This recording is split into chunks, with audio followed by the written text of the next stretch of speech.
Hi friends, welcome to Core Light's Spiritual Weather Report. It is October 27th, 2024. This is Brad, and I'm very happy to be with you again, as I always am. It's always one of the highlights of my month to share in this field of love with all of you. I'm calling in today from Southwest Florida. It's one of my happy places here on our beautiful blue planet. I'm a water person. I just love the water element, and especially the Gulf of Mexico, where I used to come as a child. And so I feel very blessed to be able to visit here every once in a while. I arrived here just after Hurricane Milton, so not long ago. And the area where I'm staying, fortunately, did not receive a lot of damage. But as you know, so much of Florida, and then prior to Milton with Hurricane Helene, I have many friends in Asheville, so still praying for all the people who have been challenged by the hurricanes, by the weather. So God bless us all and the natural world. But such an amazing time right now. We are on the cusp of some extraordinary change, and we're going to be focusing on that today. I was surprised when I tuned in and could feel the extraordinary change that's upon us. So it truly is a momentous month, or possibly a few months ahead. But as you all know, the U.S. presidential election is coming up in a little over a week, and we also have 11/11 coming up in just a couple of weeks. That's one of the most powerful shamanic days of the year. So I know there's also intense astrology happening. So fasten your photon belts because we're in for a ride. And before we begin our session today, I wanted to welcome everybody who's new to Core Light. I also welcome all of our old friends too, as always. And for those who are new, every month I tune in on what's happening in the collective consciousness, and I'm always shown a few key themes to talk about on these calls. And today there are 6 themes. They are big changes, personal and collective. The second one is revelations of truth. The third one is finding a new degree of inner peace. The fourth one is an exercise to heal the victim-savior-perpetrator dynamic. The fifth one is developing deeper levels of trust, joy, and gratitude. And the sixth and last one is opening the higher heart.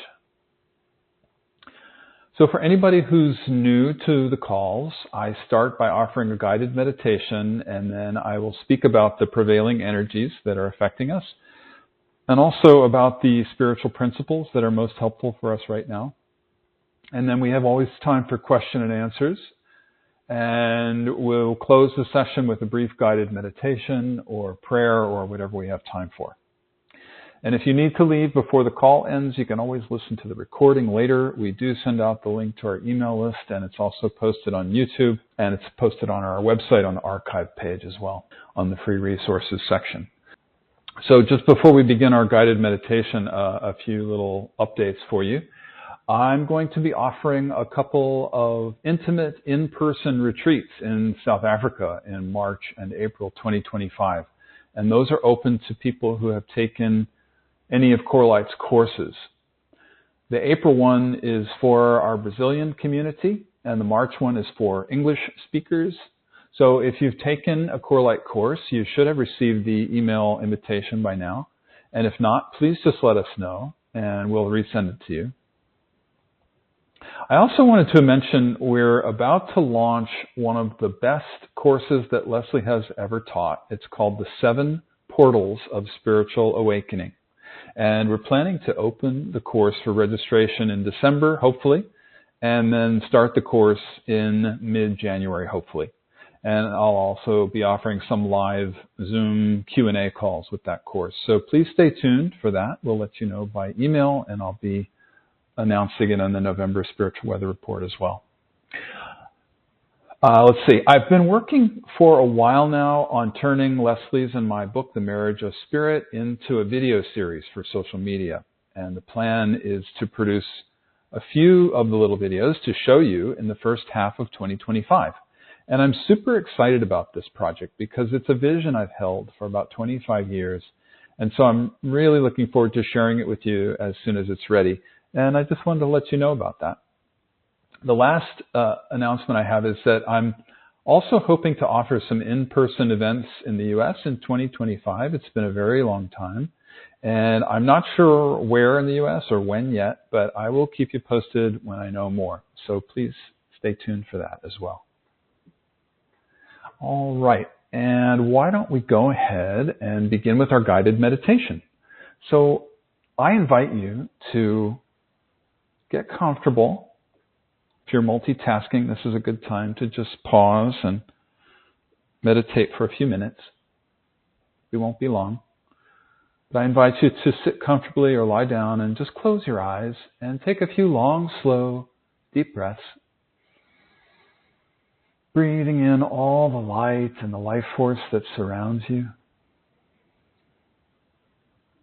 And breathing out any tension in the body. Breathing in deep peace and relaxation. Breathing out stress.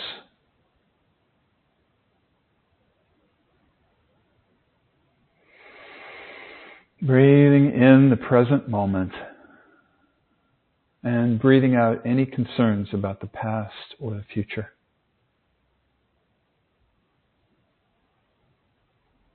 I invite you now, as you continue breathing, to feel beautiful, warm, relaxing energy pouring over the top of your head, relaxing every muscle that it touches, starting with the scalp.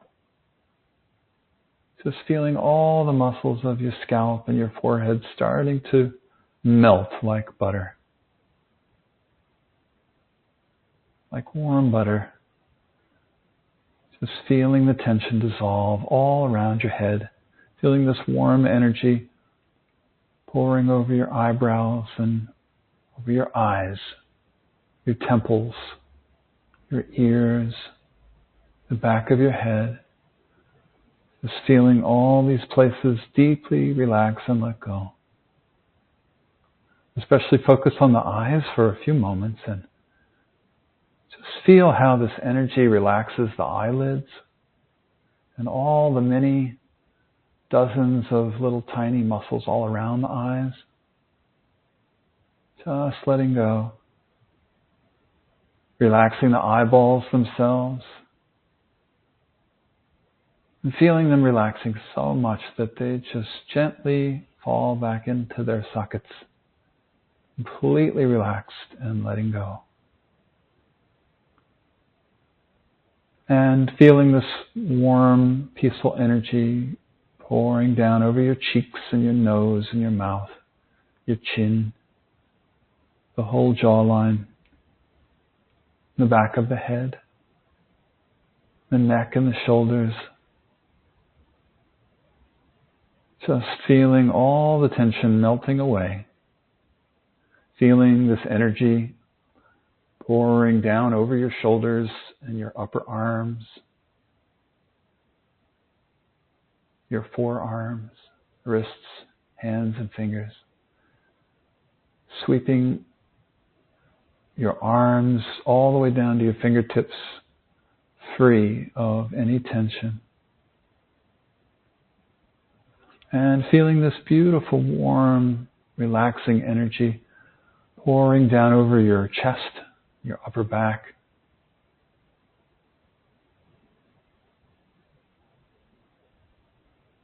pouring down over the middle of your back and the midsection of your torso, the diaphragm area.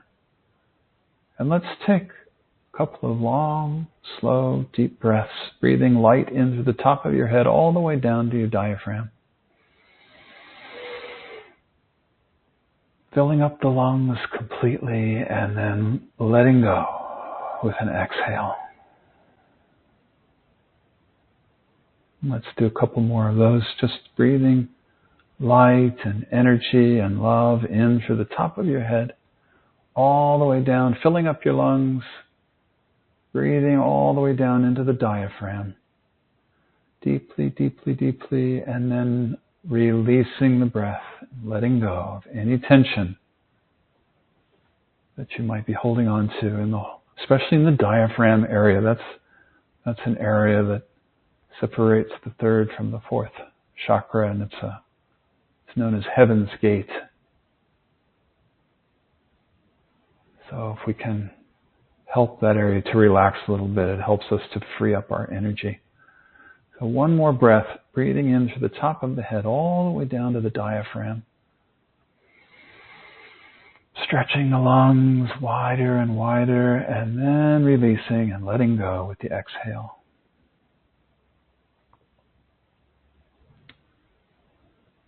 And now feeling this warm energy continuing to pour down your stomach, lower back, relaxing all the organs inside the body. Just bringing light and warmth into this whole section of the body, lower back, stomach,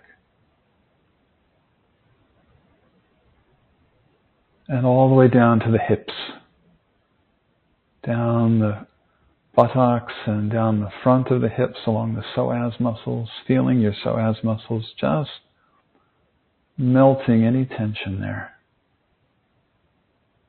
And let's take another long, slow, deep breath, breathing light in through the top of the head, all the way down to the root chakra at the base of the spine.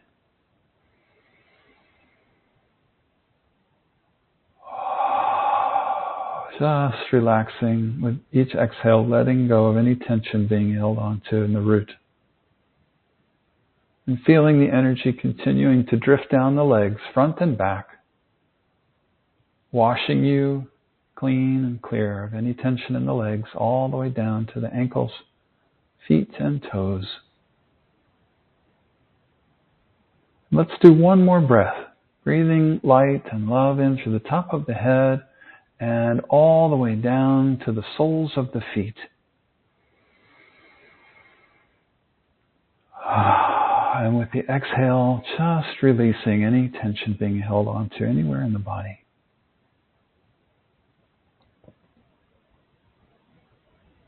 And now I invite you to put your attention on the root chakra once again.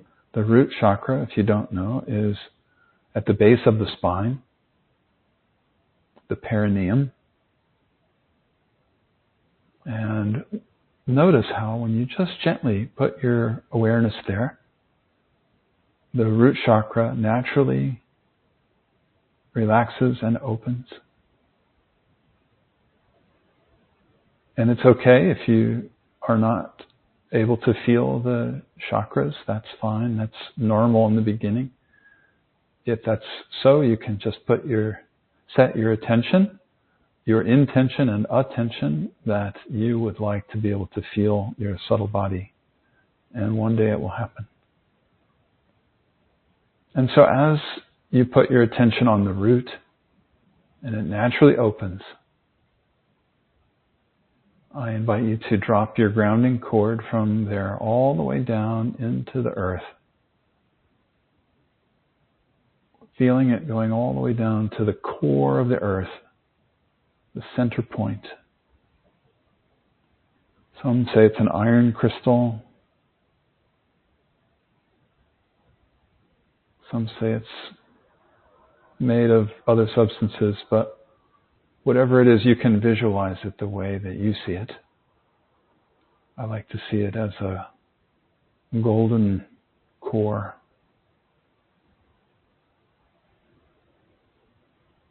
Warm, radiant, like a miniature sun. And connect with the core of the earth and feel that very grounded, anchoring energy. Feel gravity gently pulling you towards the center of the earth. And feel yourself supported by Mother Earth in the form of the floor and the chair beneath you.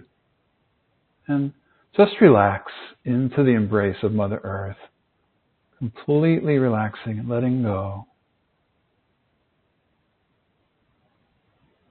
Just feeling yourself cradled in the arms of Mother Earth like a little baby cradled in the arms of its mother. Just safe and held, nurtured, completely safe and embraced by Earth. And as you relax and feel so safe, I invite you to then draw that Earth energy up into the body, through the roots, through the soles of the feet, all the way up the torso, up the core of your body, the brilliant golden white core of enlightenment that is within each one of us. Feel your energy moving up, all the way up to the top of your head. And feel how, when you put your attention gently at the top of the head, the crown chakra naturally opens. Like 1,000-petaled lotus on the top of your head, opening up and out, unfurling itself.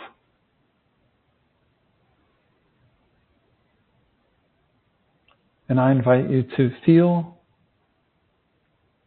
a beautiful, gentle rain of golden white light, almost like a mist pouring down from above. This is the energy of your soul. This is the energy of the divine. And it is pouring down into the top of your head, filling up your crown. You can see the crown like a funnel on the top of your head, collecting this beautiful golden white light of the divine, filling you up, pouring into your body, physical body, subtle body, aura. Feel this golden white, misty energy just filling you up completely, and feel your body soaking it in as if each cell were a little miniature sponge. So you have trillions of little sponges soaking up this light of the divine.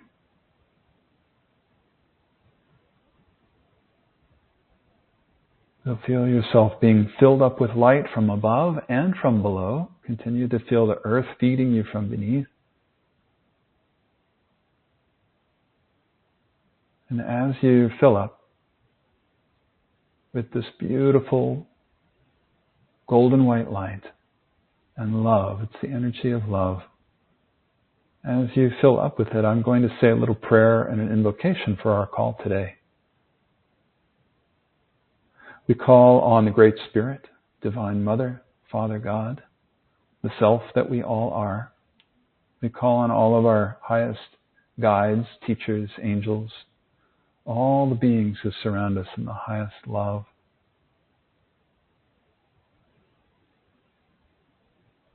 Please guide our conversation today into the highest love, the highest wisdom.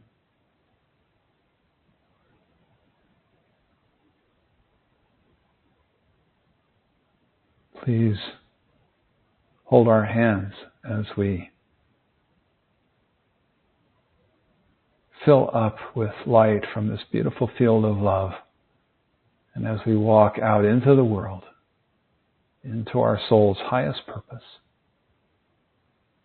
And we give thanks, knowing that this is so. We give thanks for this opportunity to be together today, and also, if you're listening in the future, you're actually still with us in the present moment, because at this level of consciousness, there is no such thing as time and space. So actually, whatever linear time you happen to be listening to this, we're all one. We're all together in the oneness, the one present moment, eternal present.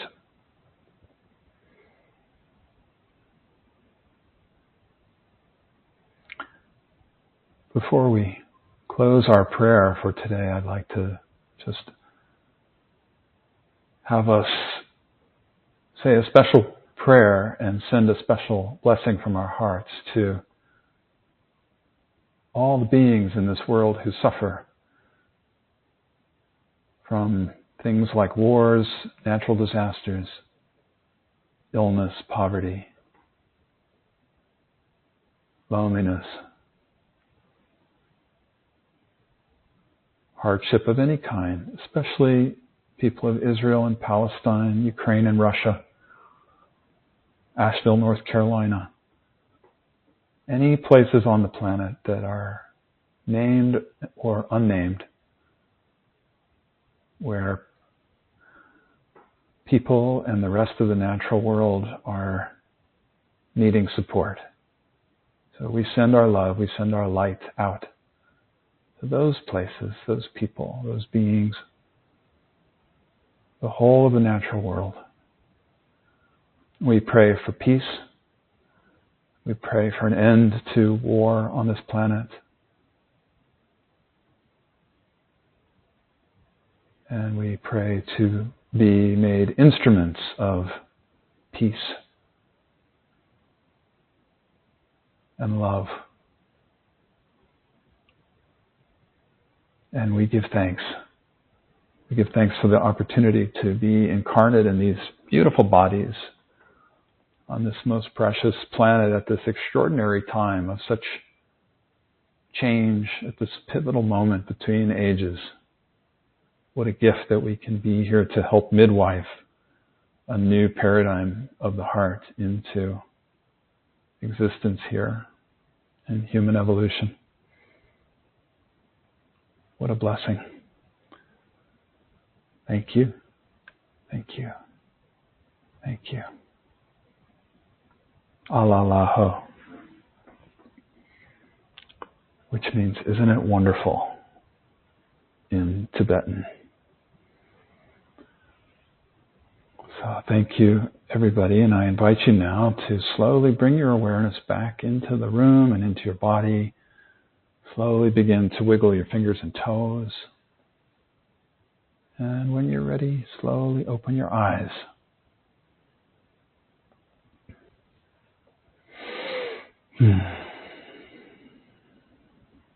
I wanted to start today with a few quotes, 4 quotes to be exact. I wrote them down here, so I'm going to read them to you. The first quote is by Buckminster Fuller. You never change things by fighting the existing reality. To change something, build a new model that makes the existing model obsolete. And then the last 3 are by Carl Jung, the famous Swiss psychologist. The first quote is, one does not become enlightened by imagining figures of light, but by making the darkness conscious. The latter procedure, however, is disagreeable and therefore not popular. That is so true. The second Jung quote is, the individual who withdraws his shadow from his neighbor and finds it in himself and is reconciled to it as to an estranged brother is doing a task of great universal importance. And the last Jung quote is, the future of mankind depends on the speed and extent to which individuals learn to withdraw their shadows from others and reintegrate them honorably within themselves.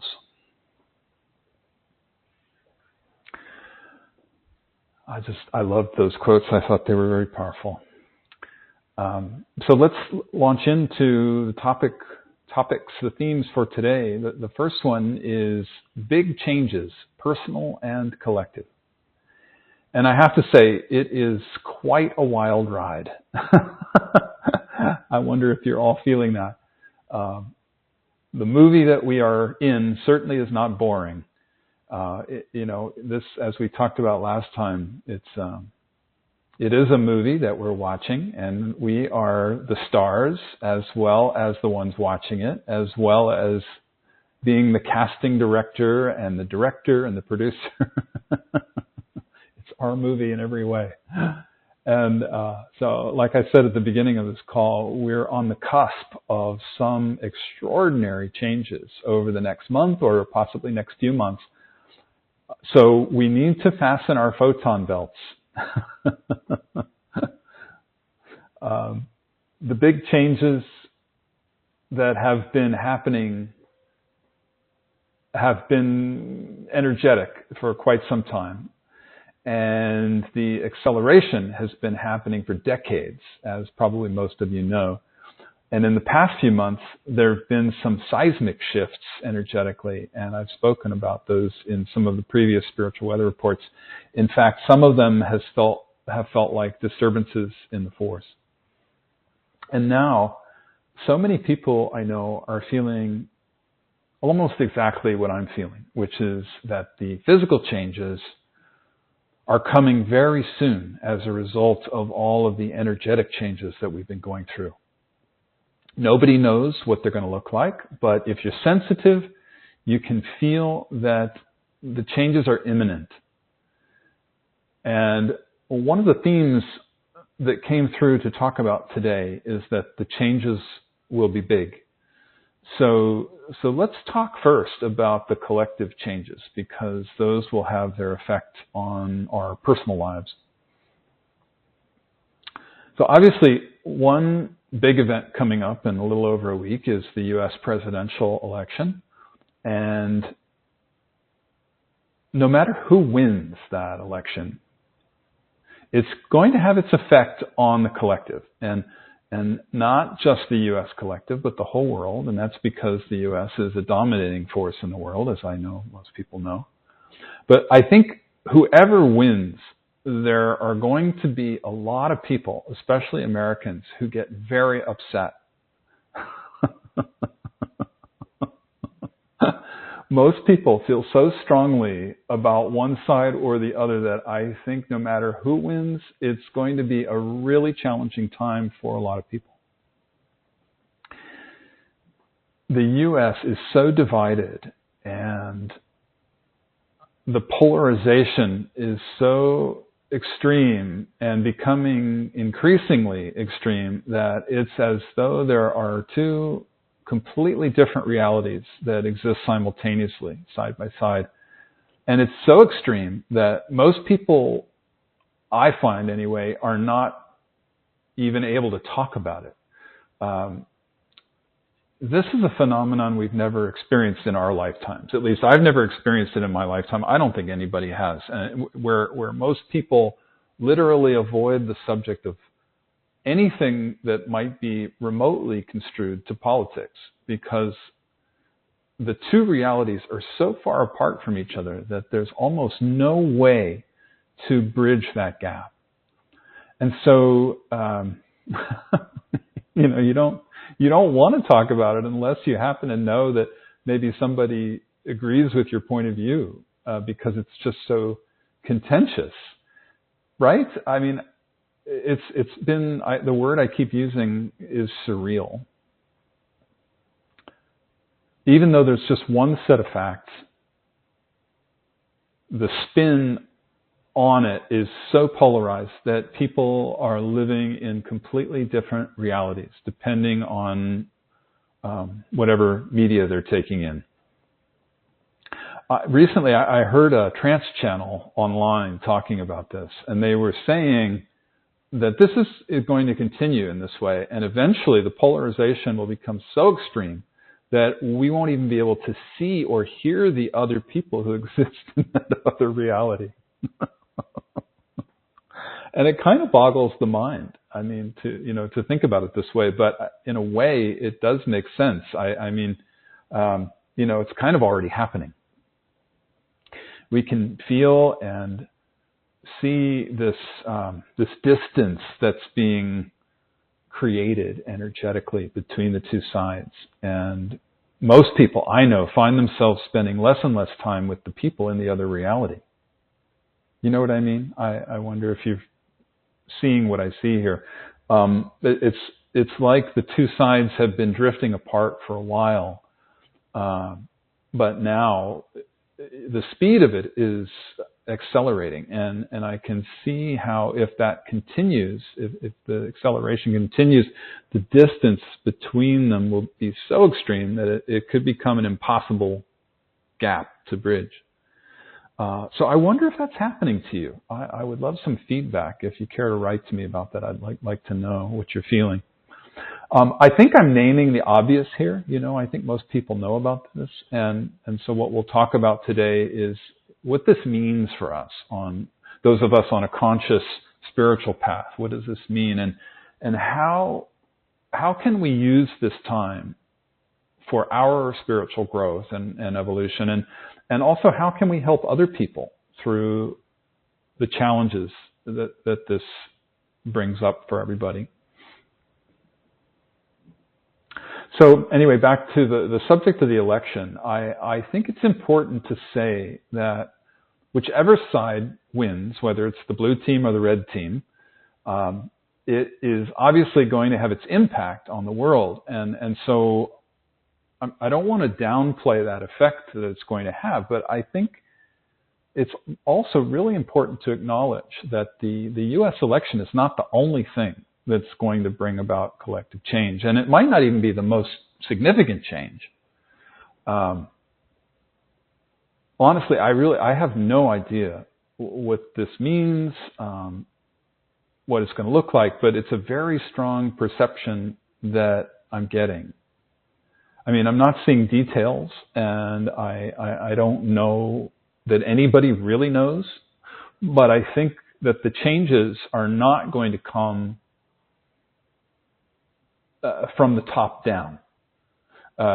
Enough people have to make the inner changes in order for the outer world to change, for the structures of our world to change, the systems that hold the world in place. So, in other words, it's the structure of hierarchy itself and patriarchy that we've been living in for the past many thousands of years that's going to change. And, that's what we're scheduled for. And it can only happen when enough people wake up. So I think that's one of the major changes we're going to be seeing happening. It's going to be again, this is really difficult to put words to, but what I feel and what I see inwardly is like a mass awakening of some kind. And as a result of that, we'll see the systems of the world starting to change. And so, and this is the new paradigm. It's the new paradigm of the heart that Leslie has been talking about since the 1980s, and that I've been talking about every month on these calls for so many years. And one of the hallmarks of the new paradigm of the heart is this shift from patriarchy and hierarchy into egalitarianism, into a balance of masculine and feminine, essentially from the power of the few to the power of community.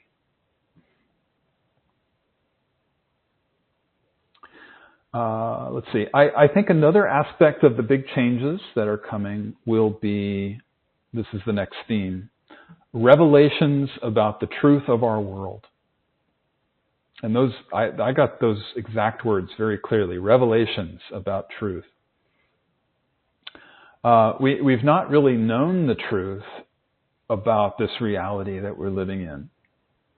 And it's going to start coming out more and more. And I think that could look like many different things. It could be spiritual truth. It could be the truth of our history. There are many layers of truth. So we're going to be moving from ignorance into truth more and more on many levels. And I think that's going to be shocking and shattering for a lot of people. I think this is going to contribute to the upset that people feel. You know how I was talking about upset, many people feeling upset around whether or not the blue team or the red team wins or loses, the U.S. presidential election coming up. But part of this upset, a lot of it's going to be about people waking up to the truth. And that's okay. That's a good thing. So one of the specific changes that I think is coming for our world is going to be revelations about the degree of manipulation that we've been subjected to, especially around war, warmongering, let's call it. And honestly, I don't think you need to be psychic at all to know that warmongering is something that's been happening for a long time, decades. It's actually been happening for millennia, right? During the entire 6,000 years of patriarchy. That's one of the hallmarks of patriarchy is war. But it's gone exponential the last few decades into these forever and unwinnable wars. And that's something that's got to change. It absolutely has to change. If you're old enough, you'll remember President Eisenhower warned us before he left office in 1961 about the dangers of the military-industrial complex. And there are countless examples, well-known, proven examples of how this very group that he warned us about has lied, has manipulated, has coerced, has gotten us into all kinds of wars and has perpetrated terrorism and assassinations and coups d'etats and on and on and on. And I think it's pretty obvious that it's this small group of people who benefit from war. And the rest of us, the rest of the planet, we all lose. We lose, the natural world loses, lives are lost, habitats are lost, peace is lost. Beauty, the preciousness of life, all of this is lost with war. And so there's been this escalation of the war mentality and a fomenting of desire for war when most people don't want war. Most people just want peace. Most people just want to live a happy, peaceful, simple life. But humans, we're vulnerable through our emotions, and so we're easily manipulated. Like, for example, through fear, or what else? Things like patriotism, things like our desire to protect somebody who's weaker from a bully. This kind of thing. And I think when the truth comes out about the degree of manipulation and deceit that have been happening around all of this, the extreme deviousness and manipulation to create wars that are actually unwinnable and that do go on forever. They're designed that way. And how widespread that is all over the planet. It's going to be very, very shattering for a lot of people when this starts coming out more and more. I know. I was going to tell you, I just for the heck of it, I went to ChatGPT online and I asked artificial intelligence to give me some examples of unwinnable wars.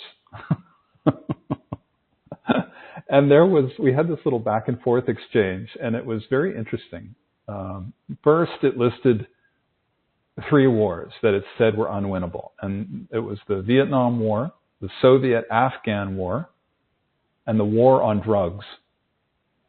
And it even defined why these were unwinnable wars. And that was fascinating in itself. Like, for example, each one has no specific attainable goal.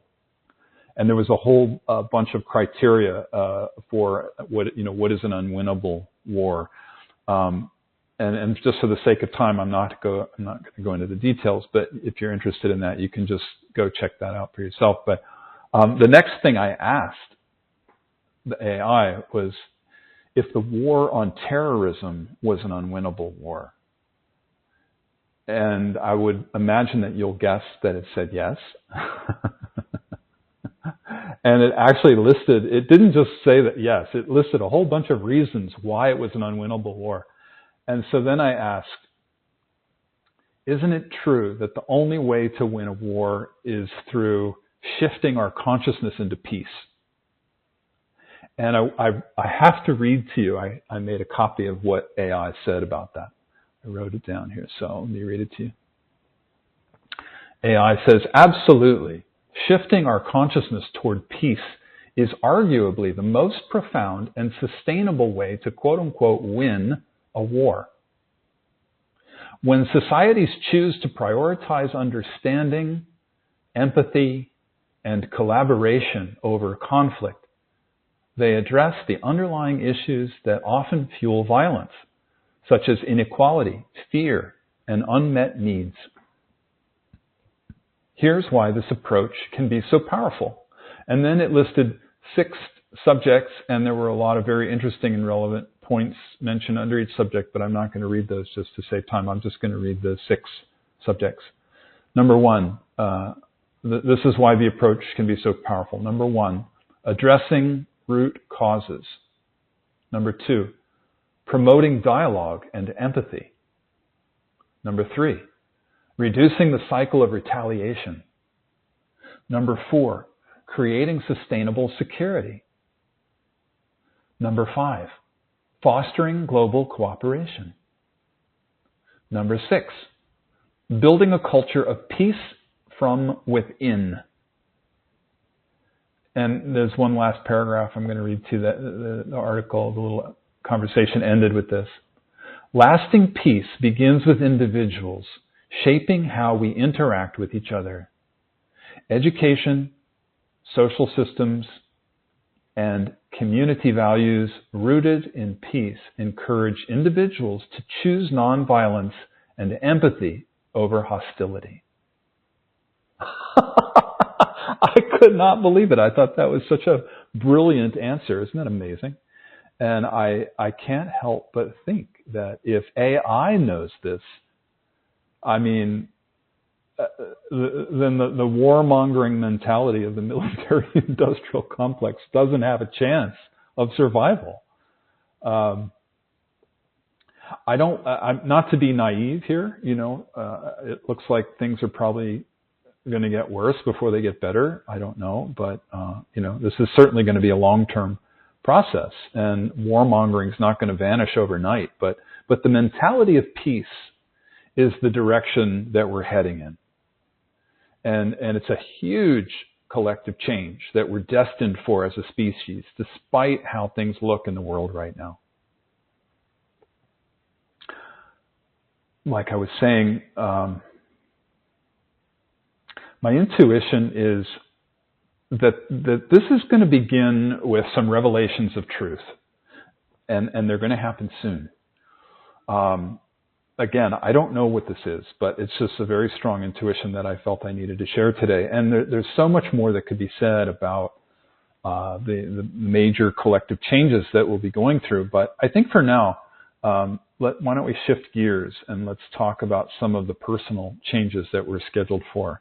The first aspect of this came very clearly to talk about today, and it's directly related to what we're talking about. And that is finding a new degree of peace inside us. And that's the next theme, finding a new degree of peace inside us. I think the very first thing to say is that for everybody listening to this, it's most important for each of us to stay in our hearts no matter what team wins or loses this election. And this will be our personal growth opportunity. To find this new degree of peace and equanimity inside us. So we need to be the ones to rise to this occasion and be the example for other people. And it means that we get to practice all of our spiritual disciplines. And that includes especially witnessing, which I talk about constantly on these calls, so I'm not going to define what that even means. But it's so that we can hold space and that we can keep our hearts open through this process, whatever it's going to look like. And the truth is that the more we're able to keep our hearts open and maintain some degree of inner peace, the more that we help stabilize the world around us.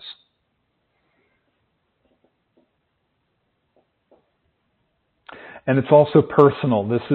It's the more that we can do this, the more we're able to live in the new paradigm of the heart personally. And that is an enormous blessing when we get to do that, because then life becomes so much smoother and happier for us personally as well. So the truth is that no matter what's happening in the outside world, no matter how challenging it is, if we know how to do that, if we know how to find inner peace, then we can manifest this new paradigm of the heart in our personal lives. And since the outer world is just a mirror of our own unconscious, it's going to reflect back to us that peace and that heart-centeredness that's inside us. Even if the rest of the world is experiencing all kinds of challenges and difficulties, we won't. So, for example, with this election, we don't need to worry about who wins or loses. The collective change that we're scheduled for is going to come one way or another. Whatever we choose as a collective with this election, we will be choosing the path of getting there. But one way or another, it's going to happen. So whether the blue team or the red team wins, it doesn't really matter. I mean, it does matter in many ways, but I guess in the bigger picture, it doesn't, because we're heading the same way anyway. So there's a certain level of spiritual surrender involved here. And I think one of the main practices we can all do around this is what Carl Jung taught and was talking about, which is the practice of holding the tension between the two sides of the polarity. Holding the tension between the two sides of the polarity. There's just such an enormous polarity in world politics right now. And the U.S. election is just one example. So this is the perfect opportunity for us to practice holding that tension between the two sides. This is our growth opportunity, our FGO, as we like to say. Freaking growth opportunity. But it's not just for the election, it's for everything happening in our lives. So naming any polarity that we're experiencing and doing some kind of polarity processing work around it is extremely helpful to assist with our personal life and living a smooth and peaceful personal life. So if you've been around Core Light for any length of time, you know exactly what I'm talking about. We're talking about the simple exercises that Leslie and I offer in our book, The Marriage of Spirit. And if you're new to Core Light, there are these simple but very powerful little techniques, journaling techniques that we offer in that book, The Marriage of Spirit, that give a very practical way to practice holding the tension between the two sides of a polarity.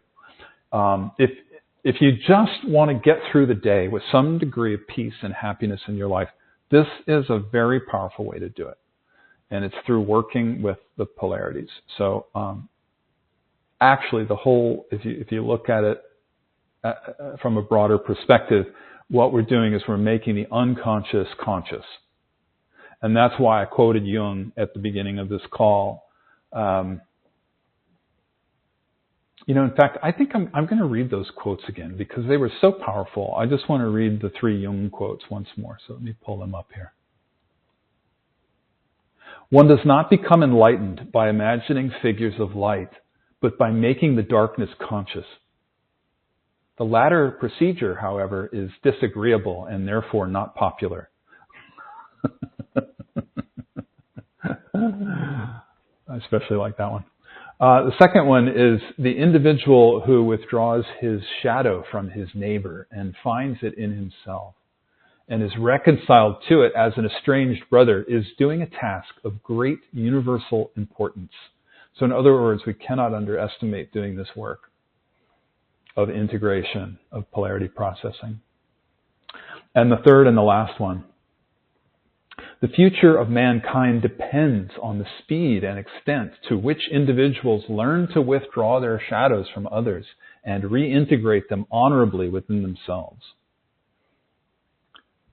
So this is foundational. It's what we offer at Core Light, but it's really foundational for anybody on a spiritual journey. This is about changing the world through changing yourself. And you do that by shining a light on the shadow side. And you could also call it making the unconscious conscious, whatever you like to call it. So what I'd like to do right now is I'd like to share an example with you. This is an experience I had recently. In the past month, since I last talked to you, I have processed individually with 3 different people, and the process was very similar for each person. So whenever things come in threes, I take notice because that's always spirit talking to us when we get things in threes. And in this case, it became clear to me that this is a theme that I needed to share with you all on this month's Spiritual Weather Report. So what I'm going to share next is a polarity processing exercise. And it's specifically for healing the victim-savior-perpetrator dynamic. And also taking our projections off of the hierarchy, off the patriarchy. I found it very powerful, so I wanted to share it with you this month, especially as we lead up to the election. Okay, so in each of these 3 situations, we were looking at, and they're completely unrelated to each other, but there was this common theme. So we were looking at the persona of the martyr, which is a pattern that a lot of us run to some degree, at least some of the time. And it's really helpful to become more conscious of this one, because I have found that this particular persona or archetype, whatever you like to call it, it holds so much in place in our lives and in the wider world in general, and it tends to be more unconscious than the others. So when we work with this persona, we're not just improving our own lives, but it's also this gift that we give to the world, as I said. Okay, so who is the martyr? The martyr is a rescuer or a savior, whatever you want to call that archetype, rescuer / savior, while at the same time is a victim. So martyr is 2 archetypes, 2 personas rolled into one. And that's the savior or rescuer plus the victim.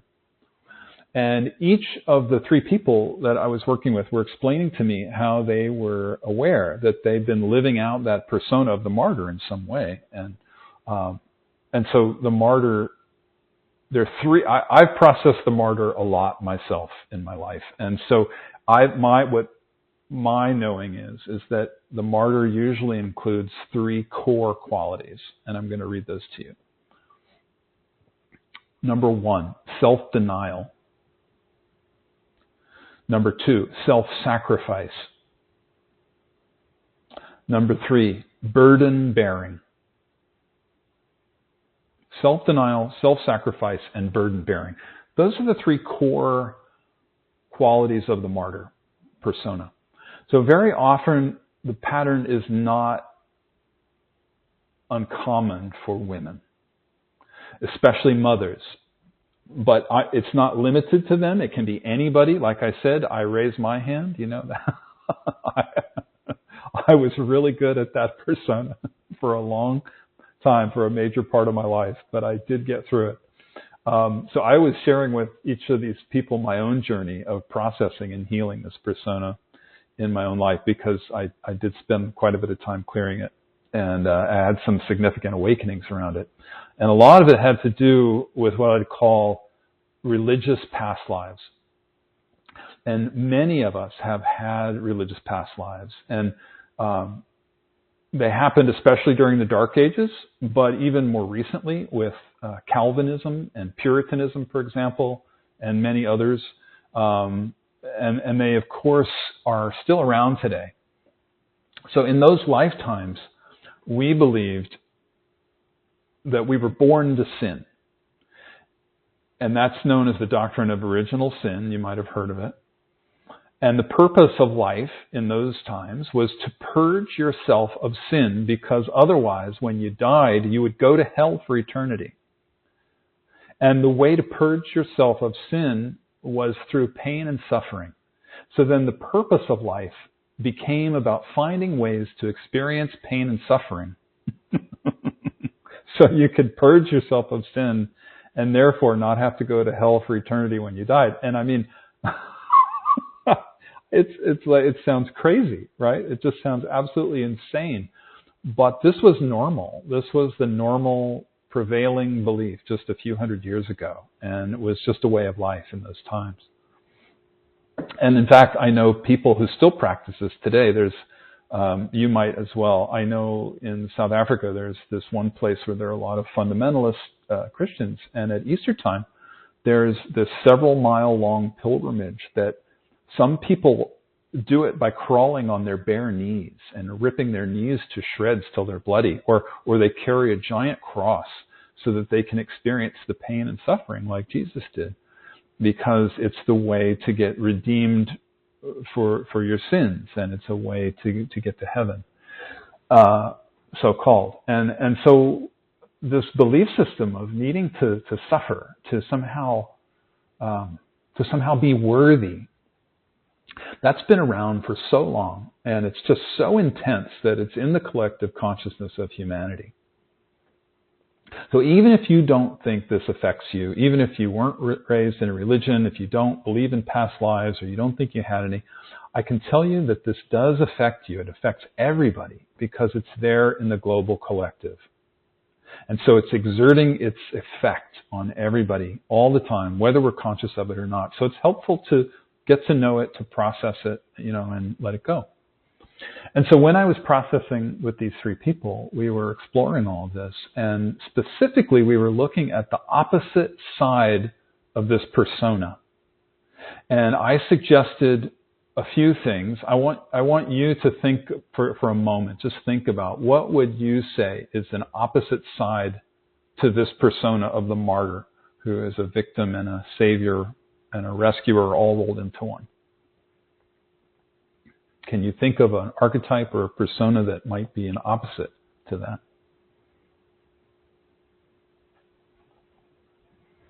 So just for the sake of time, I'm going to tell you what I came up with.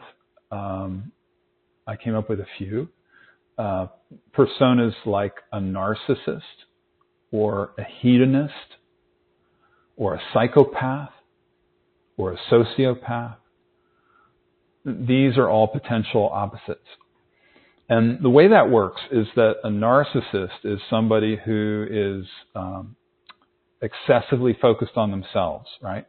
And the hedonist is somebody who's focused on pleasure seeking and gratifying themselves as the most important thing in life, even at the expense of other people. And psychopaths and sociopaths are similar. They're different, but they are very similar in many ways. And that is that none of them have a sense of right and wrong. Or at least if they do, they ignore it. So it's a lack of conscience, you could say. And they're known for their ability to lie and cheat and to indulge in criminal behavior. And they excel in manipulating other people. So I thought of these four because the martyr persona would be an opposite, since the martyr is very empathic. The martyr feels for other people and cares for other people and will even self-sacrifice and self-deny in order to try to save and rescue other people. And so what I shared with the three people I was processing with was that I think it's important for us to make these polarities conscious, especially right now. And if you bear with me, I promise this is going to come to a conclusion that's important for us in this moment, specifically in this time. Because if you think about it, if a huge number of people are living out some degree of the martyr program, this martyr, savior, victim persona, if they're living that out unconsciously, then there's also going to be a group of people who are acting out their opposite side. That's just the metaphysical law.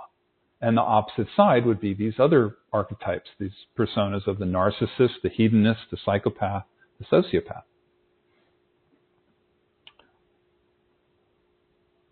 And so,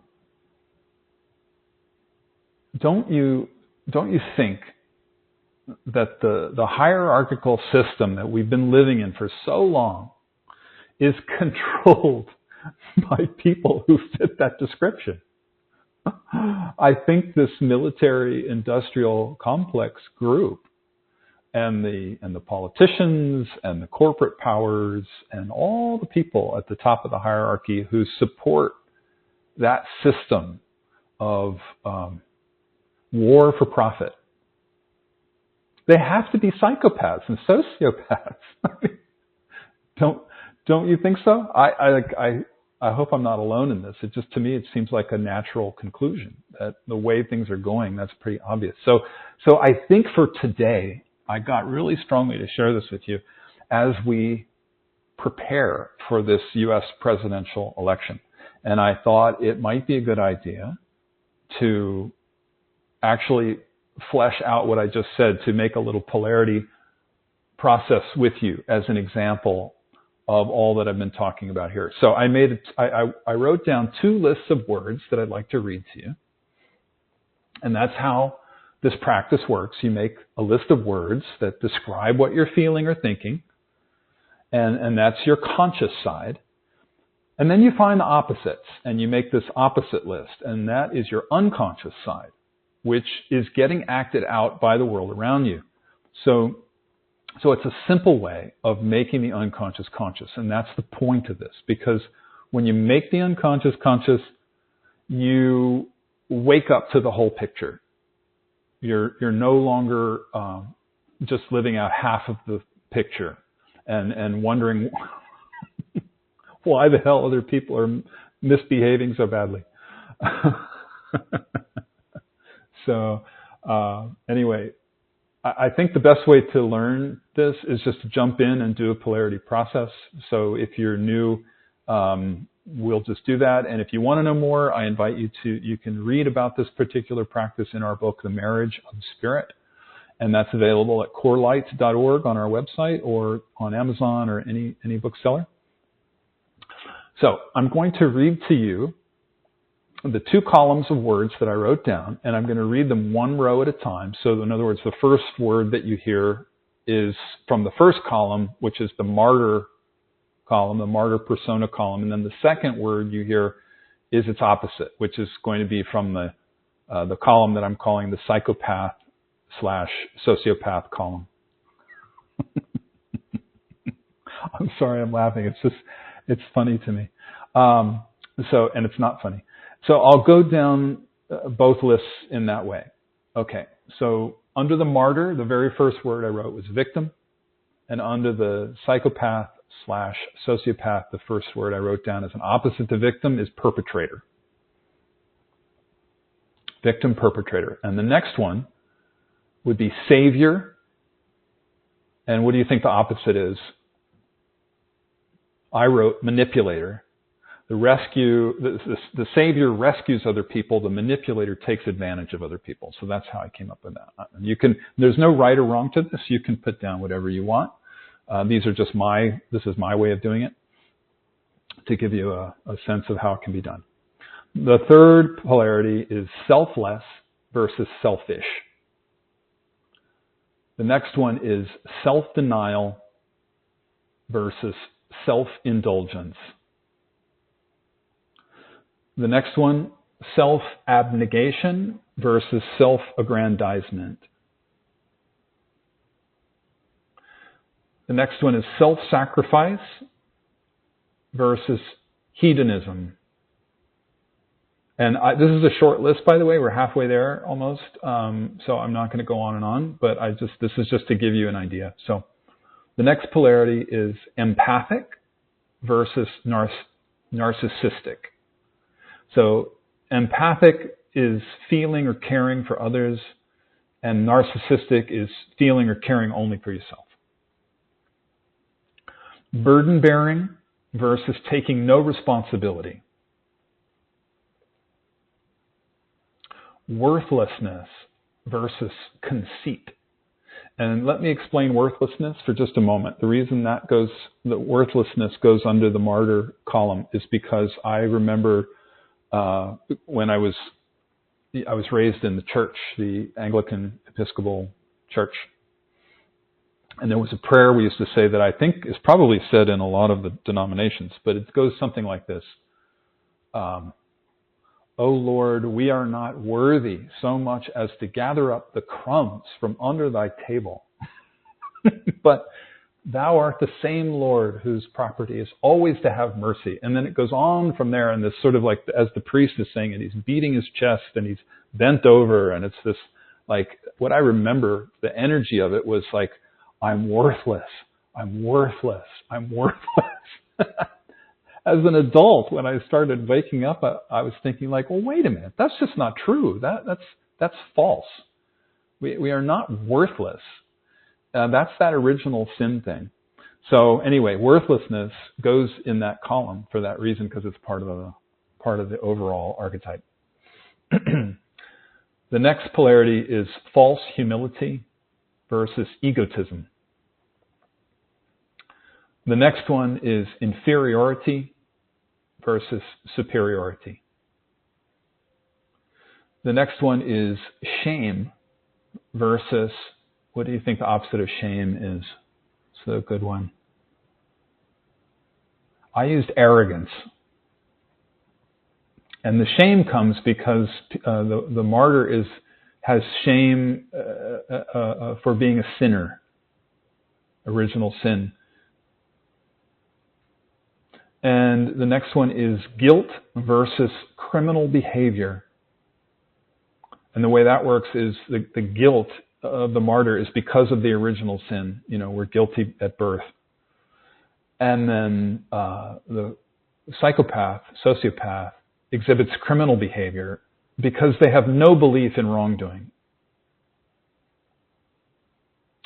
And the next pair is remorseful versus no conscience whatsoever.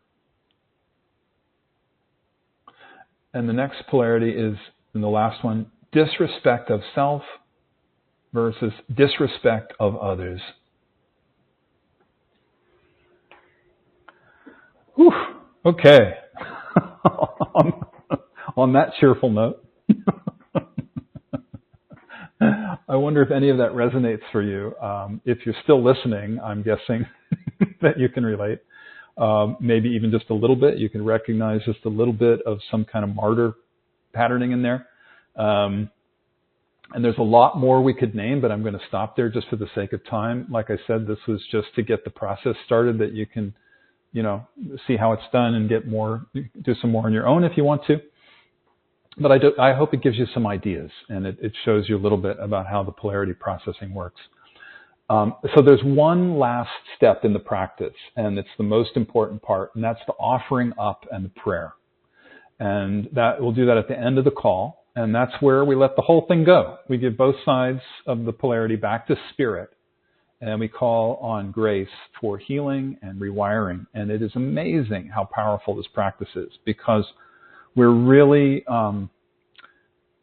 we become free of many, many layers of this pattern, even after just one processing session.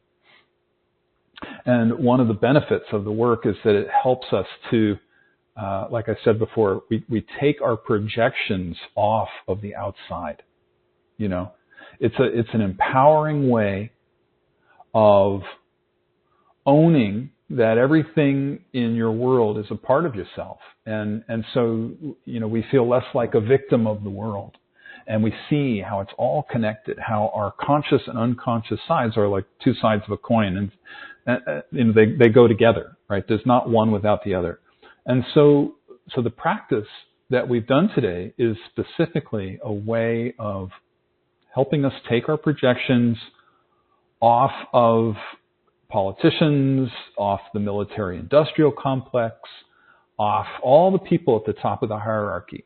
We can see that they've just been acting out this aspect of our own unconscious. And so now that we've made that unconscious aspect conscious by naming the opposite, now we can just let it all go, and we can move into higher consciousness. And the heart opens more and more as we practice this. So I'd like to do one more quick little process with you from the Marriage of Spirit book, and that's called triangles. It's super quick. It's a practice where you find the ascended balance of the polarity, and you call in this higher state of consciousness. So the ascended balance is a word that it does just what it says. It ascends our consciousness and it balances it. So you write the polarity, the polarities that we came up with. You write the polarity in the two corners on the baseline of the triangle in your journal. And then you write the ascended balance word at the apex of the triangle. So, for example, with this list of polarities that we just made, can you think of an ascended balance word for, I'm just going to pick one of them. Let's say the self-sacrifice and hedonism polarity. Can you think of a word that ascends and balances that polarity? I'm going to pause for a moment. I'm going to let you meditate on it. And again, remember, there's no right and wrong to this.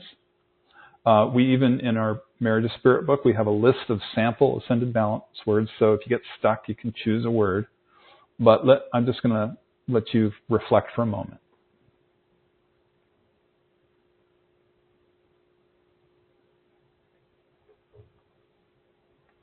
So for me, the ascended balance word that would be at the top of that triangle of self-sacrifice and hedonism is joy. And I'd like to explain why.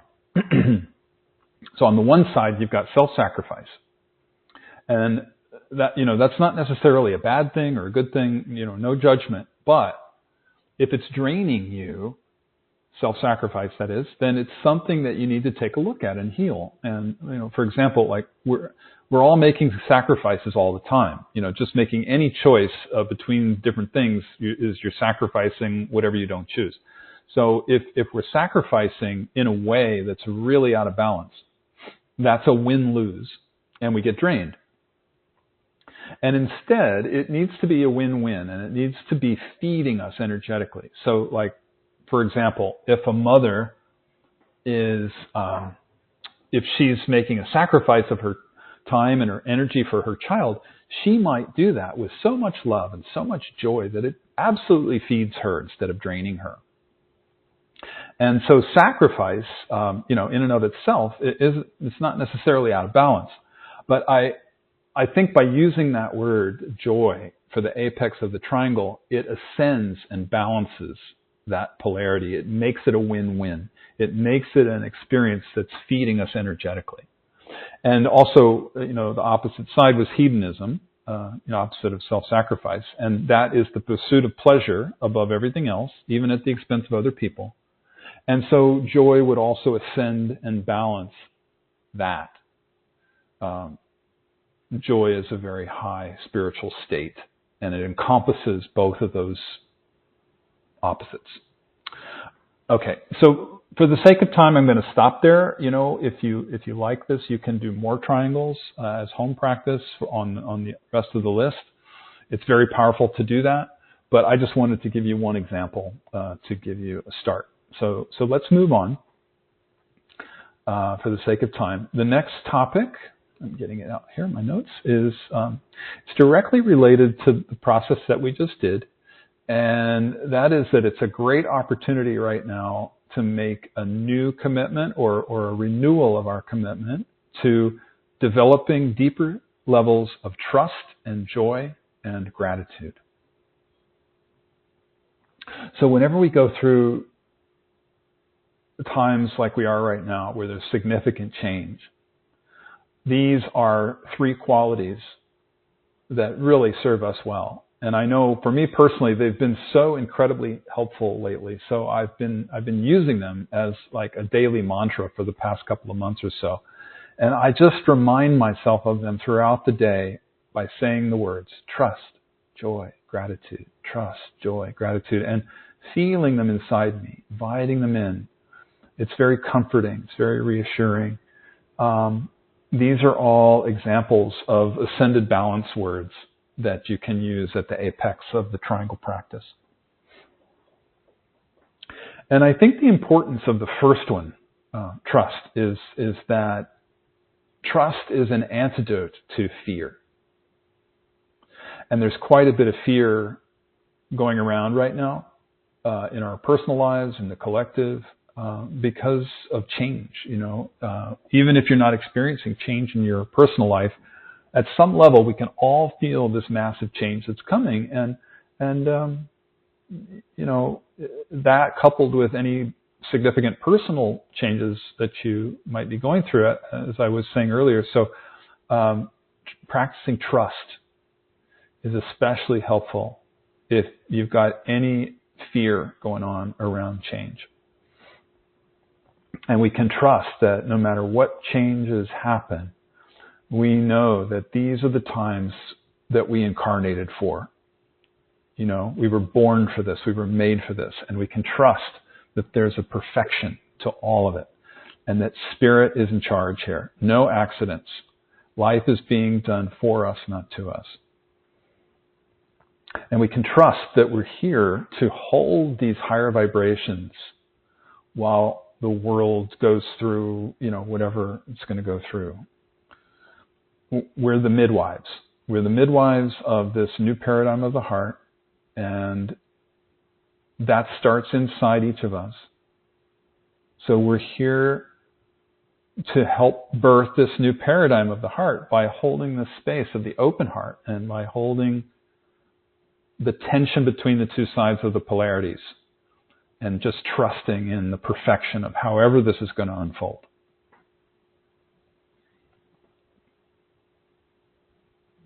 Okay, so the next theme has to do with joy and gratitude. Those are two very important qualities that we need to deepen into right now. And so I wanted to talk about what's called the higher heart and opening the higher heart, because both of those things are associated with that chakra of the higher heart. So the higher heart chakra is also known as the thymus chakra, and it's above the heart chakra, and it's below the throat. And if you don't know where that is, you can easily find it. You take your fingers to feel around your breastbone area, or what's called the sternum. And if you feel around there, you'll find a place where there's a little bone that is raised up slightly. It's a slight protrusion from your chest. And that's the location of the thymus chakra, or your higher heart. And you can tap it lightly a few times to activate it, just to kind of wake it up a little bit and, let it know that you're here, you're connecting with it. And so the difference between the heart chakra and the higher heart chakra is that the heart chakra is where we experience personal love, right? It's love at an individual level. The higher heart chakra is where we experience collective love. So, for example, love of the earth, or the love of humanity, or the love of animals, or the love of nature, that kind of thing. And the key that opens this chakra is the mantra, don't worry, be happy. And the kind of happiness that we're talking about here is not the kind of temporary happiness that we get because of, positive stimuli from the outside world. So like with retail therapy, for example. We're talking about joy. It's the naturally arising innate joy that is the ascended balance state that we were just talking about. It's the kind of joy that is the result of clearing our consciousness and of a naturally open and loving heart. And in fact, joy is the highest manifestation of the spiritual journey. And I say that often on these calls, and I think it doesn't hurt to repeat it because it's so important. The vibration of joy is the highest vibration that we can live in. So when we attune to this higher heart chakra and we use the key, don't worry, be happy, this is one of the simplest, easiest spiritual practices to get into that vibration of joy. If you want to know, for the sake of time, we're going to move on, but if you want to know more about this, about the thymus chakra or any of the stuff I'm talking about, we offer an audio set on our store at corelight.org, and it's called The New Thymus Chakra, and Leslie gives a talk about it, and she gives some guided meditations on it that show you more about how to access it and how to open that chakra.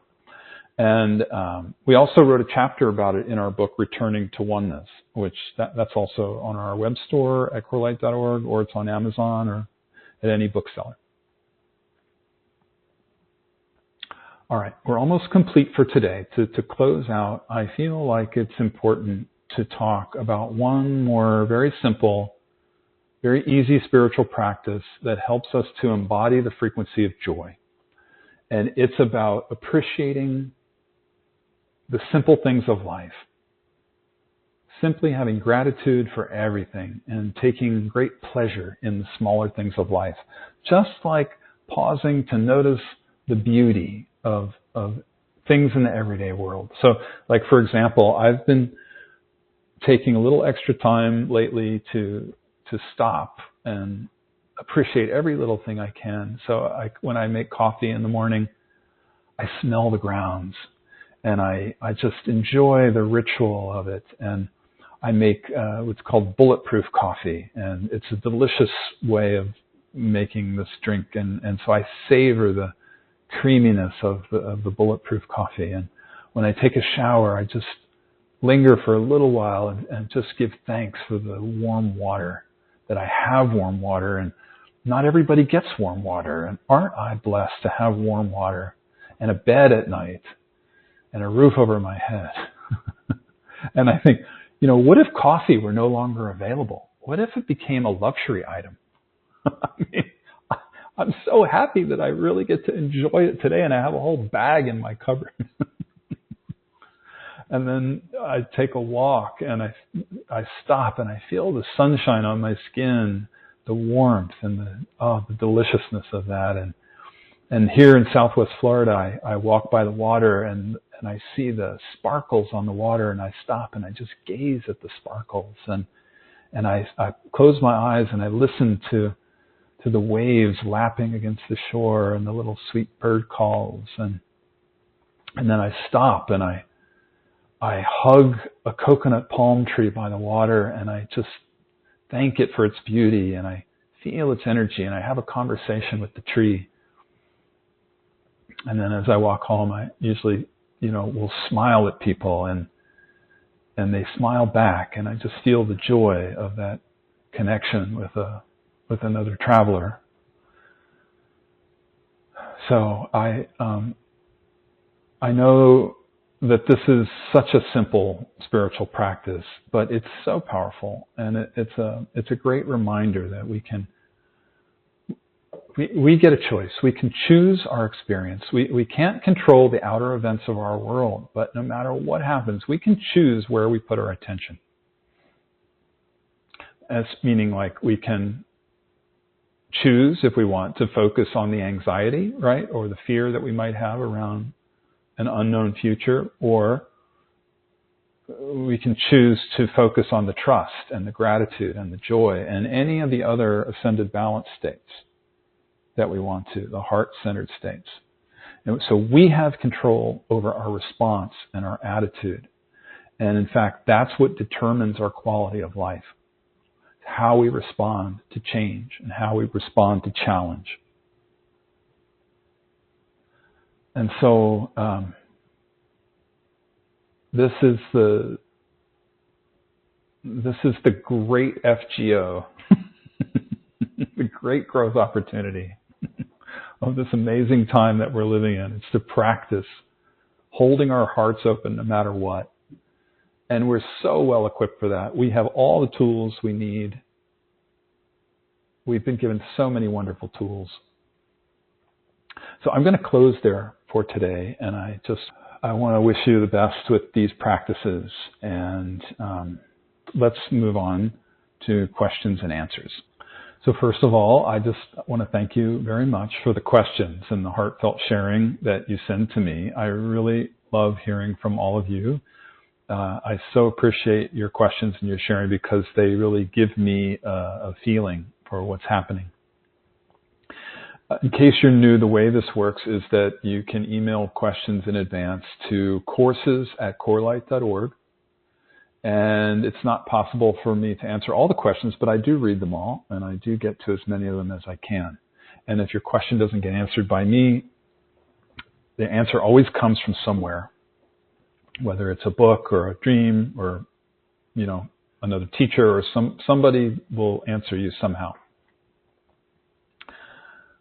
Okay, the first question is from Zora. She says, can you do shadow clearing unconsciously? I've been wondering if this is true because I sometimes dream about war or get flashes of war scenes when I'm on a walk or in the car. It's nothing too distressing. I let it pass through and it never lingers. I talked about it with some friends and family, and they also occasionally dream about war. Many of them have never been in a warlike situation. Could this be from the collective? And could it be that we're clearing it in our dreams? Thank you, Zora. Thank you for your great question. And the answer is big fat yes, absolutely. That's so much of what dreams are for. We do a lot of clearing work in our dreams. And that's the time when the unconscious mind speaks to us, and usually in symbols. And if we can remember our dreams and we write them down and interpret them, then it becomes a conscious healing for us. It's very empowering to work with your dreams in that way by examining them and making the unconscious conscious. And I find it really interesting that you wrote about processing war in your dreams, and your friends and your family too, because I didn't read your email until after the themes had already come through for this month. So when I read that, I thought, oh my God, of course, we're all together in this, and you are clearly on target. And you and your family and friends are all doing your part to help heal the collective warmongering mentality. So thank you for your service. I wanted to say, the way Jung recommends we work with our dreams is to see everything in the dream as part of us. So, for example, if we dream about war, it would not only be a way of processing the outer wars that are happening in the world, but it's also empowering to ask, what does war represent to me? Where am I at war within myself? Or, what's this war dream telling me about myself? So it's those kind of questions that we ask in Jungian analysis. And the details of the dream might give you some clues about that. So you may want to try looking at your dreams that way if you haven't already, to see if anything turns up for you that you could then do some form of processing with and clearing work with. I wanted to also say, personally, I can share with you that when I was much younger, before I met Leslie and I started doing this egoic clearing work, I was an extraordinary dreamer. I had lots and lots of dreams all the time, and most dreams just seemed like they went on and on. And I could remember them in great detail, and I would fill journals full of my dreams. But then what happened was, after I met Leslie and I started doing this processing work like we teach in our books and like I shared the one example of with you today, after a few years of that, I actually stopped dreaming so much, almost hardly at all. And many years went by, and I suddenly realized, oh, I'm not dreaming anymore. I wonder what that's about. And I puzzled about that for a while, but then I realized that was because I was actively making the unconscious conscious during the daytime, with the processing work. So I didn't need the dreams at night as much anymore. So in other words, I was learning to access the unconscious while awake, and I didn't need dreams to show me the unconscious as much as I used to, because dreams were the only way I was looking at the unconscious before. So I found that doing this clearing work was very empowering in that way. And if it's something that appeals to you, I think you'll find that actively engaging the unconscious in the daytime becomes an accelerated path of awakening. But I still have dreams. I still love dream interpretation. And sometimes dreams are the best way to do the shadow clearing. Sometimes if I'm stuck on something, I'll pray and ask for a dream before I go to sleep, because they can be so clear and so helpful. Okay, I hope that's helpful. Thank you so much again for your question and your sharing, Zora. All right, the next one is from Miriam. She says, coming from a European country, I've been reflecting recently as we're nearing the U.S. elections on how much U.S. politics affects Europe and the rest of the world. It's made me think about different kinds of archetypal roles and relationships between countries and the parts we play as citizens, and is bringing up several questions for me. And there are 4 questions she's written here. Number 1, how do we process the collective consciousness and shadow of countries or between countries? These are all excellent questions, by the way. I really like these. Number 2, what is some of the shadow of the U.S.? And what are some of the obvious shadows of other countries that we could work on? Number 3, how do we see and identify the shadow of a country? Number 4, how does processing countries and their shadows impact the collective? And how does it impact us on an individual level when we do it? Okay, wow, that is a lot, and I want to thank you for those really excellent questions, Miriam. I'm just going to go one by one through them. The first one, basically, I'm going to reread them. How do we process the collective consciousness and shadow of countries or between countries? So it would be just like we did today. The example that I gave today was a good example of how you can process collective shadow. And you can see that it's both personal and collective. It's not just one or the other, right? So you would use polarities or triangles or squares from the Marriage of Spirit book to process whatever collective shadow you want. And there are many other ways too. You know, that's the way we teach. It's one of the ways we teach, but there are other ways, like family constellations is another really, really good one. Trauma healing work. You know, all kinds of methods and practices out there nowadays. So I always recommend that, you know, people just find the ones that work best for them and use them. But the important thing is that we do it. We do the work. And again, you know, the fact that you're asking these questions means that you're attuned to the themes that are up right now. Number 2.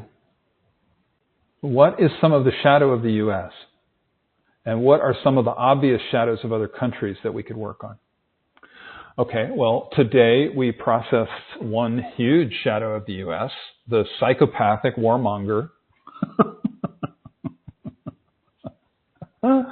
And that's not just the U.S., because there are plenty of countries with warmongers as leaders and psychopaths as leaders. But I think it's especially the U.S., you know, which seems to have taken on the role of the world's policeman, whether anybody likes that or not. Let's see, you're asking about other shadows to process of the U.S. or other countries. So here, I wrote down a few things. I wrote down four things, and there's so many, but these are the ones that came to mind. The first one that came to mind was you could process colonization. I remember Leslie and I and a small group of people, we used to, back in the 90s, we started processing colonization. That was a good one. The mentality around that, you know, the effect of it, what you see out there has happened because of it, where we are today because of it, you know, all just, you can take a look at all that. The second one that came up was rape of the earth for resources. It's related to colonization, but it's actually much more than that. So there's a whole other mentality around that can be processed. And some of it's masculine and feminine stuff. The third one that I wrote down was valuing the yang over the yin when they are both equally powerful, but our patriarchal culture tells us yang is powerful and yin is weak. That's masculine and feminine. So that's another collective process you can work on if you feel like it. And then another one is money, the whole paradigm of money, what money is, how it works, what we do with it, how it touches every aspect of our lives. It's what makes the world go round. It's a system of money based on interest that is running the whole show. So that's another big collective process that you could take a look at, and all the stuff around scarcity and abundance and everything associated with it. I could go on, but I'm going to leave it at that for now. So let's see, the third question you asked: how do we see and identify the shadow of a country? Well, that is great. I had to think about that because I just do it naturally. So it's like I see it so quickly and easily now after having, been Leslie's partner for 35 years or whatever.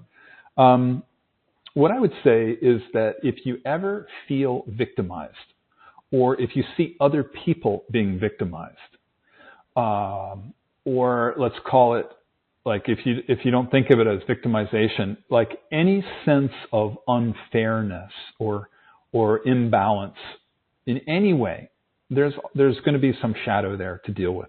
So you just need to take a little bit of time to meditate on it, and then you start just naming whatever aspects you see around any of that, and that's your list. You get a list of words that way, and then you find the opposites. And so then you can work with your polarity list like we did today.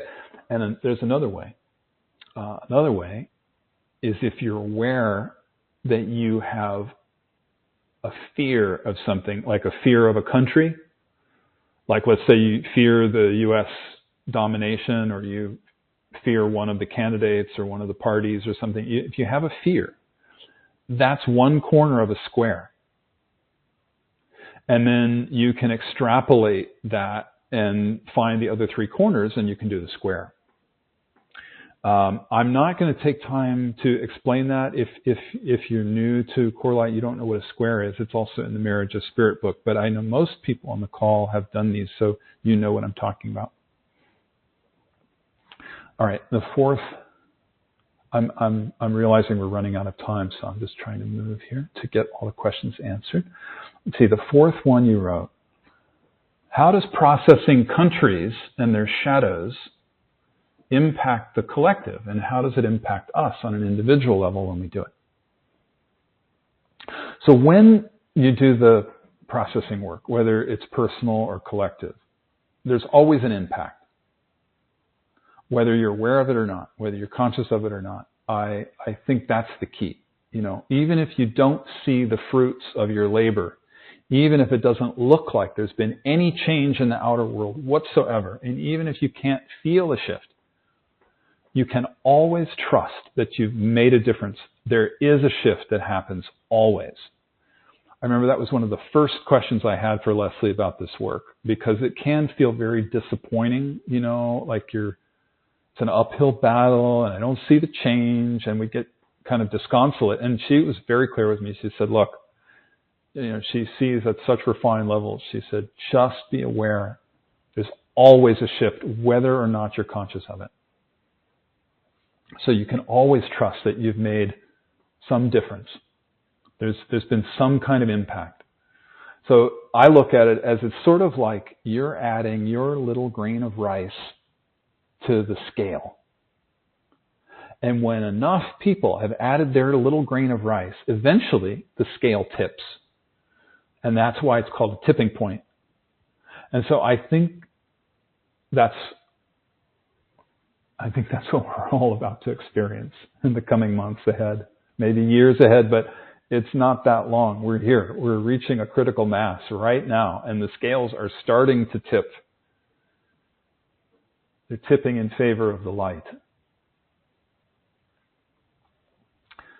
Okay, secondly, I guess I just wanted to acknowledge that this part of your question is an especially important one in terms of how does doing this shadow work impact us both personally and collectively.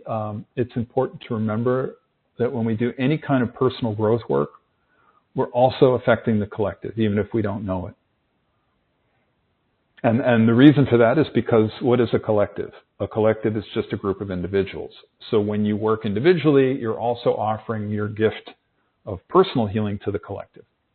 And I think it's especially important to note that when you have a breakthrough in your consciousness, personally, you are opening a doorway in consciousness for other people who are part of that collective that you represent, that they can then walk through that doorway if they choose to, that you've opened. And so it would start with your immediate family members, for example, right? And then the circle starts to widen. So, for example, if you're a woman, right, you'd be opening a door for all women to walk through. If you're European, you're opening a door for all Europeans to walk through. If you're raised as a Christian, you'd be opening a door for all Christians to walk through, and so forth. You can go on and on, but all the different archetypes.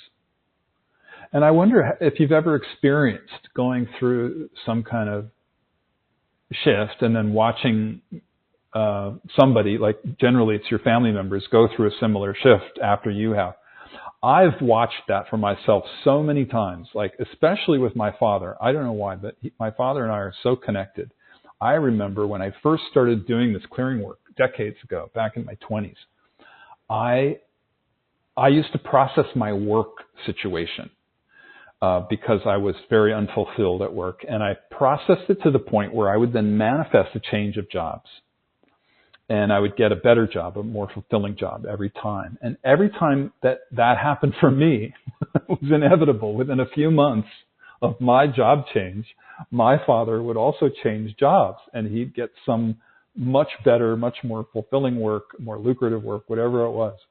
So for me, that's a quantifiable example of how this theory works, of how this principle works. But it also works on a much larger scale, where our contribution of the newly cleared consciousness, that's our gift to the collective. And that's not, like I said, it's not necessarily quantifiable, but the principle is the same. And I always come back to Corlight's tagline, if you remember what that is. It's change the world by changing yourself. And so that, to me, is it's a summary of what we're talking about here. Change the world by changing yourself. Anyway, I hope that's helpful, and I want to thank you, Miriam. Those were especially great questions, so thank you for asking those. The next question is from Karen. Karen says, thank you for answering my question on racism last month.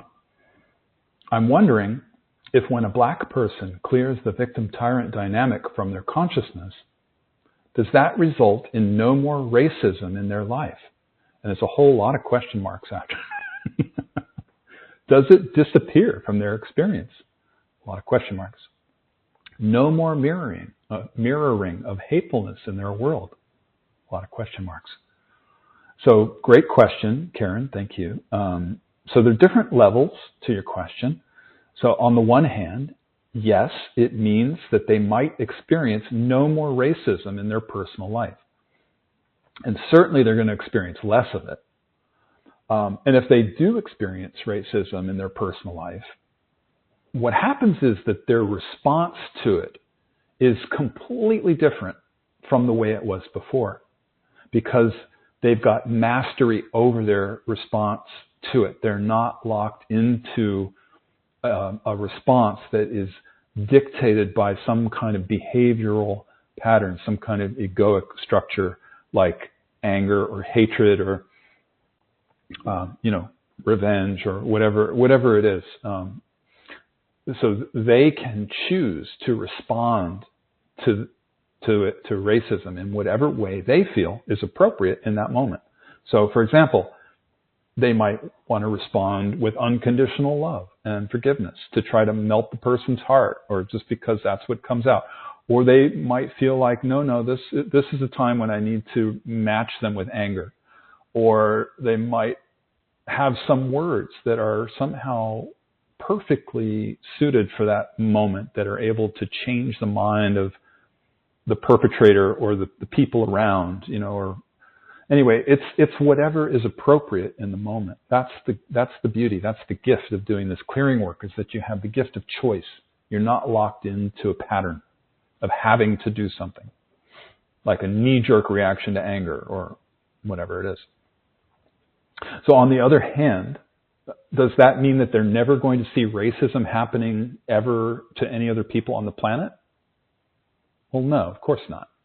But again, when they see racism, their response is going to be completely different from before. Their response will be from a higher level of consciousness. And so the example that I would give for this is Nelson Mandela. If you know Nelson Mandela's story at all, he was subjected to decades of apartheid, which was one of the most oppressive and legalized forms of racism that has ever existed on the planet. And he lived that oppression, and he witnessed his people of South Africa being oppressed by it. And then he was caught, and he was jailed for 27 years because of his resistance to it. But what happened to him is during his time in jail, he had an awakening. He had an awakening to such a degree that he was able to completely forgive his oppressors and have love for them, unconditional love for them.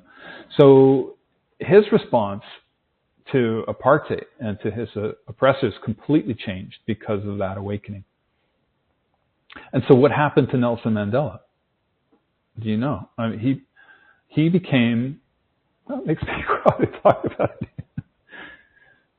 He became such an example for everybody that they, not only freed him from prison, but they made him the president of the country. And does that mean he never experienced racism again?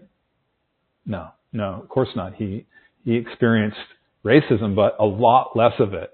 And he was the leader of the country, and so the laws of the country were changed. Actually, apartheid was abolished before he became president, but it was his work. Arguably, it was his election that really ended apartheid. And so he found a way to begin the process of uniting the country. And that kind of miracle doesn't happen without a huge awakening. And that comes from clearing the victim-tyrant polarity. That's how this all happens. The ultimate of clearing that pattern is living with an open heart, living in forgiveness, living in unconditional love. Okay, I hope that's helpful. Karen, thank you so much for your question. Okay, the last question for the day is from Elaine. I would like to know if the world will have open contact with higher evolved beings anytime in the near future. That's such a great question, Elaine. Thank you. Yes, absolutely. I would say that we've actually already had contact with highly evolved extraterrestrials, and we're continuing to have ongoing contact with them. I know plenty of people personally who've had that contact, and I have personally. I talked about my experience of contact in the Spiritual Weather Report from July of 2023. So if it's a subject that interests you, you can go check out on corelight.org's archive of monthly calls on the free resources pages. You can find it there. The title is actually Extraterrestrials. So I talk a lot about this subject more there. But I think you probably mean the kind of contact that is widespread and seen by many people and somehow undeniable. I think that's what you're talking about. And so we're definitely destined to have that. That's part of humanity's, that's part of our future. And I think contact is already happening so much that my feeling is that the widespread and undeniable kind of contact is going to happen very soon. I think it's going to happen before 2030. And I know a lot of other people who I trust who are saying the same thing. And maybe even in the next couple of years or so. I mean, I really think it's imminent. Part of the big changes that we're scheduled for here. And I wondered, do you track crop circles at all? Many of the crop formations that have been happening all over the world for centuries, but especially that they've been proliferating in England, since like the 1970s. Those are communications from highly evolved ETs. Not all the crop formations, some are fake, but most are genuine. And there's a fantastic book about them that I read a long time ago. It's called Secrets in the Fields, The Science and Mysticism of Crop Circles. And it's by a man named Freddie Silva, S-I-L-V-A. So I highly recommend that book if the subject interests you. Also, Leslie and I, we had some amazing experiences where her inner spiritual guides led us to some crop circles. And that was how I got so interested in crop circles, because they led us there. They were the ones who pointed them out to us. I mean, I'd heard of them, but I thought they were for kooks until I became a kook and started researching them myself. I love them now. You can find them online. They're still being made, all the time, at least in the summer and the fall, spring, summer, and fall, especially in England. I wrote about that story in a manuscript that I wrote called Discovering Archangel Michael, and that's also on our web store at corelight.org. So when that happened, when we started having contact, I started asking questions about the difference between highly evolved extraterrestrials and our spiritual guides. And that's another fascinating avenue of exploration, because there's just so much evidence in many of the ancient spiritual traditions of highly evolved extraterrestrials being present, and offering guidance long ago in ancient times, and indigenous people as well. There's a lot of oral history amongst the indigenous about their contact with ETs that goes back millennia. And it's so fascinating. I absolutely love this topic. And I think it's part of the excitement of our times. Imagine, we're on the brink of having this kind of open contact. And it comes, this is how I want to close for today. It comes back full circle to our conversation earlier today about developing a deeper level of inner peace and moving away from the war mentality. Because as a species, we cannot take our birthright, our rightful place with our brothers and sisters from other star systems until we demonstrate our commitment to peace. They're not going to come and make their presence known until we're more peaceful. Or I suppose, on the other hand, it could happen if we're so warlike and we start wanting to set off more nukes. They'll come and stop it, because they can't have us setting off nukes. They've told us that when we set off a nuke, it doesn't just affect our world, but it actually rips the fabric of space-time, and it affects their worlds. So in a very negative way. So I suppose that's another option. But apparently our destiny is to become, like a Star Trek-like civilization. But we're not going to be able to achieve that until we're more established as a peaceful civilization. So this gives us some incentive, right? It gives us something to look forward to. I get very excited about it. And partly it's because it means peace is coming. I think we're on the brink of this shift in that direction. That's what I think is coming. So, all right, we're out of time for today. So thank you, Elaine, for that question. I hope that was helpful. So let's have our final prayer and guided meditation, please. So I invite you now to, if you're multitasking, to stop multitasking and just get comfortable, have a seat or lie down, and just take a few long, slow, deep breaths.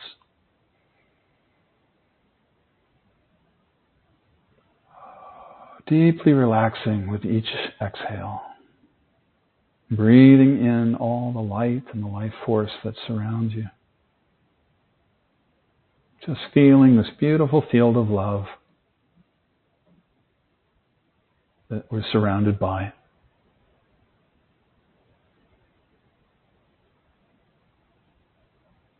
Just breathing it in, breathing in the love,